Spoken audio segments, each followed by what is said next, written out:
TRW, AFdlE, or By the Edge of the Sword series. This is from Heroes and Kings. Great system. One great system, too. So I was wondering about this battle here, and I think this really is a good, if you're looking for an introductory scenario. I mean, it's still an introductory game series anyways, but it's an introductory game series that actually, I guess, probably has a lot of legs, or has long legs. But even on top of that, if you want an introductory scenario to this introductory wargame series for late or high Middle Ages, this is a good one. This one right here. Okay. Line of sight and army leaders. So I was pretty clearly wrong here before. So here's Hex 1517 is at level 0, and you have an archer unit there. I thought that they could fire on Hex 1515 with this militia unit here at level 1. So there's a 1 level difference between them. So I treated this as blocking, this hex as blocking terrain, and I said that the hex was halfway between the two or closer to the higher unit, target unit. That's not right. And here's why. It's pretty obvious, actually. I don't know why I missed this. Just my head wasn't in the game here. But I was thinking, what happens if you have a unit? So I was looking at the different levels of terrain here as the ground slopes up here, like that. And I was thinking, well, what's the difference between being up here on level 2, or let's say even level 3, and this unit down here on level 1, assuming of course that the range, that you could shoot at this range. So you have 2 levels between the 2 units, and then that reminded me to double check the rule. Obviously, if the unit's down here, the blocking terrain is not between, in levels, it's not between the 2. The blocking hex is at the same level as the higher unit, the target in this case. So there's no line of sight at all. So what that means is that even if this unit's way back here and the unit's right there, it doesn't matter because the blocking terrain is still at the same level as the higher unit. Now, the whole thing about the blocking hex being equal in distance between the 2 or closer to the higher unit applies when you add these, when you add something like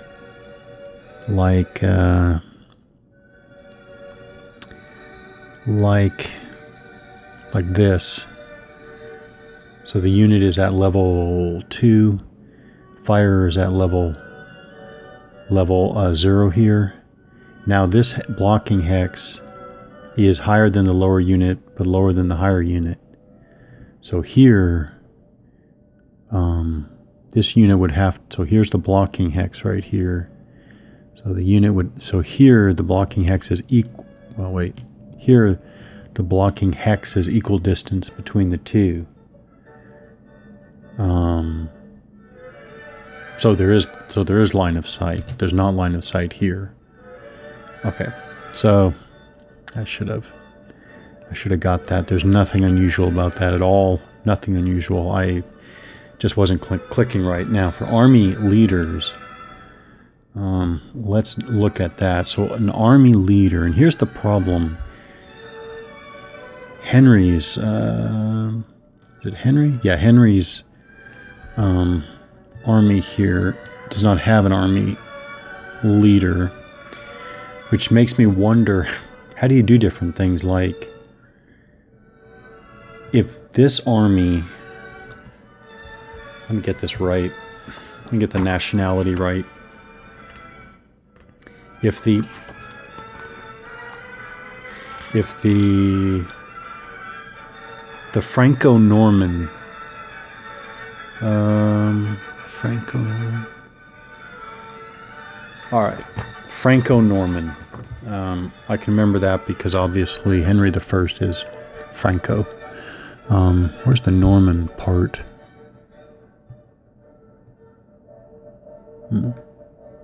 Where's the Norman part? I'm assuming there isn't a clear-cut Norman part, so it is probably... Okay, William the Bastard is Duke of Normandy. Yeah, okay, so Henry I here, Franco, that's the Franco part, and William the Bastard here is the Norman part, just so I can remember. Okay. They don't have an army commander though, so what do you do? Like when I'm rolling for the initiative, do they call it initiative? Yeah. I've talked about this before, how the terminology of this very not complex game just doesn't stick. But when I roll the 2d6, I'm supposed to add the army commander, army leader's bonus. If the Franco-Norman side doesn't have an army commander, do I just add nothing? I'm going to play that way, okay.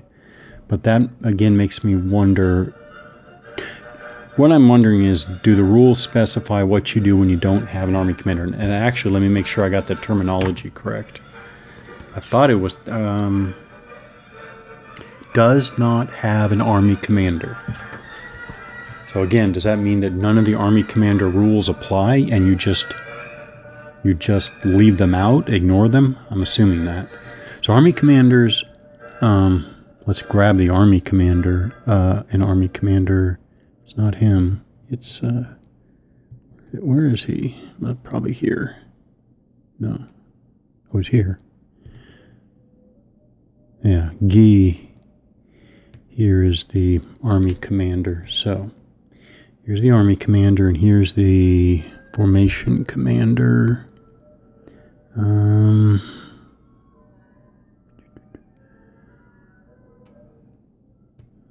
Okay, so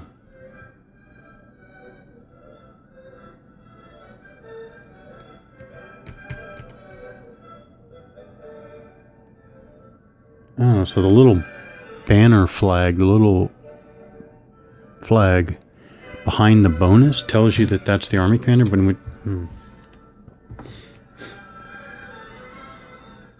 but then why does Henry I have that?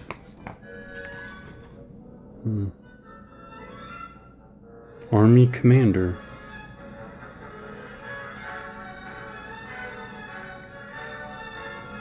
Yeah, the flag does mean okay. So I got it that the flag here behind the bonus means that it's the army commander. But then why does Henry I have that when the scenario rules tell me there's not an army commander? I don't know. Okay, but let's get back to the base rules, the series rules. So an army commander has all the same values as a leader, formation leader, so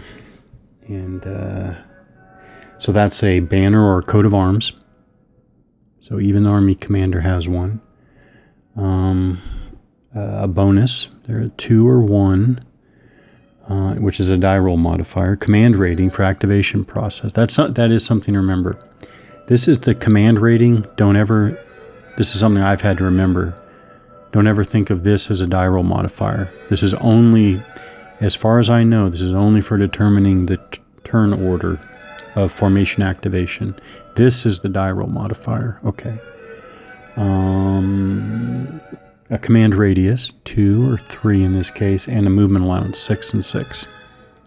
Okay, so they always have the same characteristics, but there are extra rules that apply to the army commander. The army commanders can activate not only the units of their own banner, but also all units of their army that are situated within their command radius. Now see, that's significant, and this is not going to apply to the Franco-Norman army, I would think. Facing makes no difference for leaders and army commanders. An army commander can be stacked with any combat unit of his army, but all other leaders can only stack with a unit of their banner. When checking command, the army commanders are considered as ordinary leaders of a banner. They decide only the status of units of their own banner. Let's see, what else applies to army commanders? So now for the turn order, Henry I having a bonus of 2 does apply. It actually applies right now, because I think the last 2 leaders to look at activating are the 2. Again, here I'm calling Henry I an army commander, but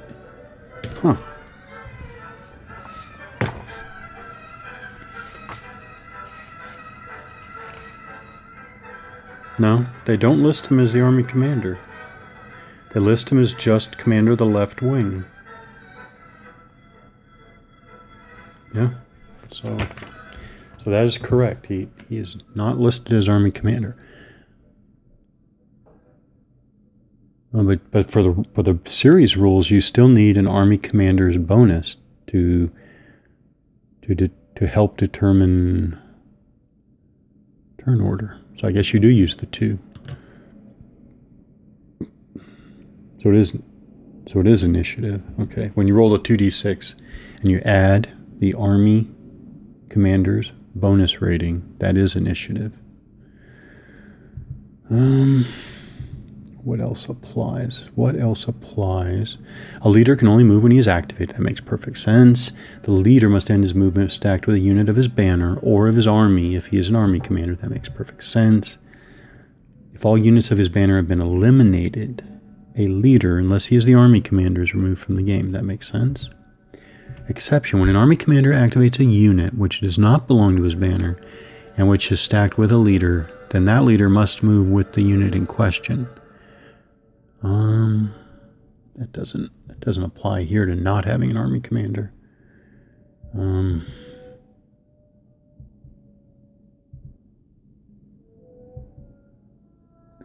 Let's see. What do you do?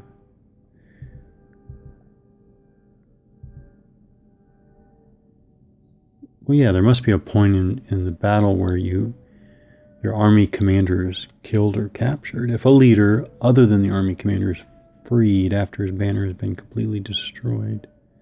Oh, that's after being captured. Death. Immediately remove the leader's counter from the game. Leader and army commander replacement, but we're not replacing it.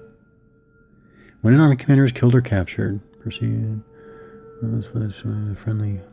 That doesn't help.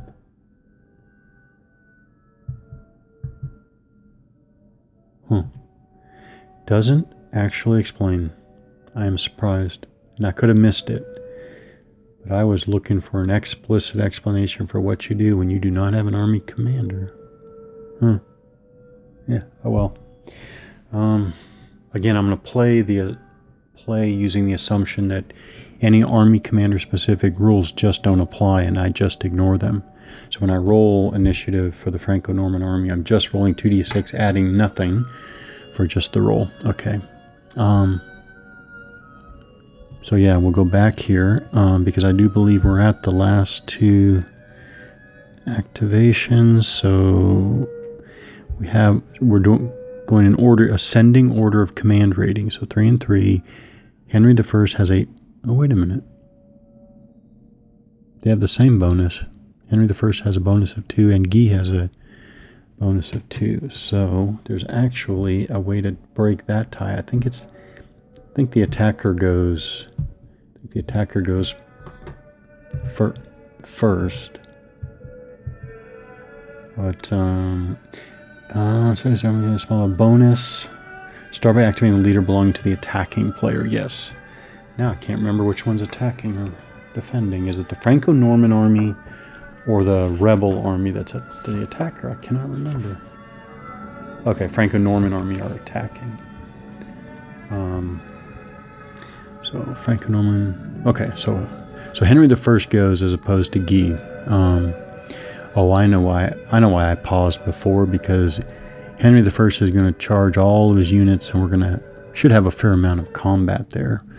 So first we move all units that are in command. Wow, Henry the First has a 5 command radius. That's great. So move. I think so this unit can go 1, 2, 3.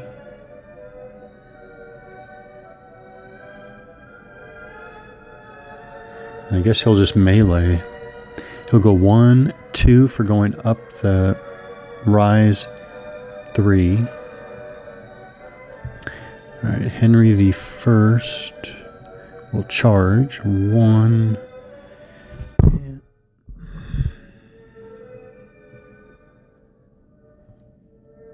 Charge.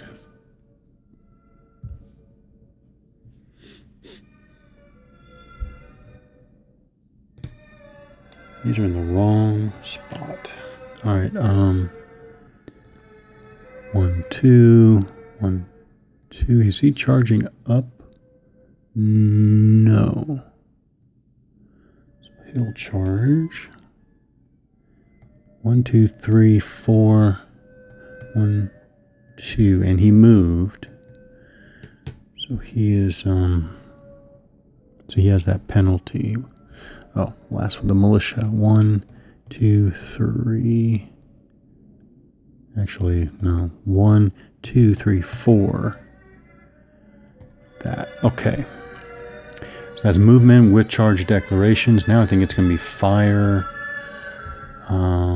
Range fire of the active units not adjacent. So that is this one, which has the right away. I put out the moved just minus.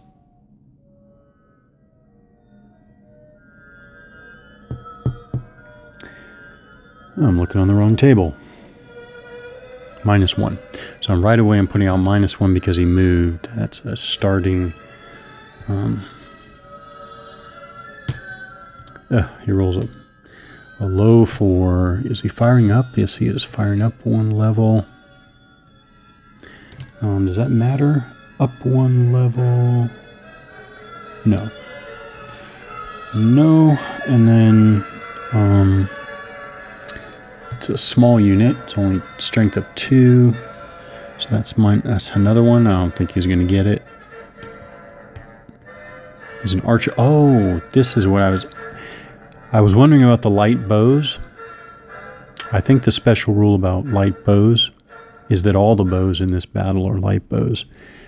I have not been remembering that, so that's minus another 1 per the scenario rule.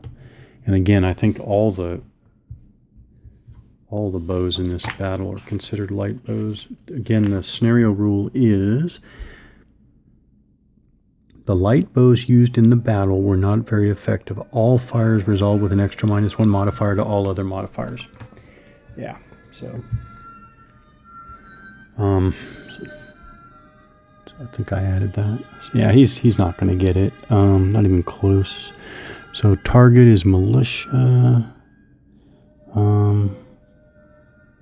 Yeah, so not even close. Don't get that. So I think that's all the fire for active units. Now we go to declaration of melees against adjacent units. So we're going to melee there. We're going to melee there for sure. A lot of meleeing. We are going to melee here. I guess both of these. Guess I can do that. Okay. Declaration of melees against adjacent enemy units.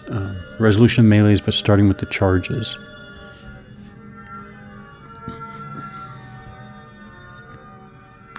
All right.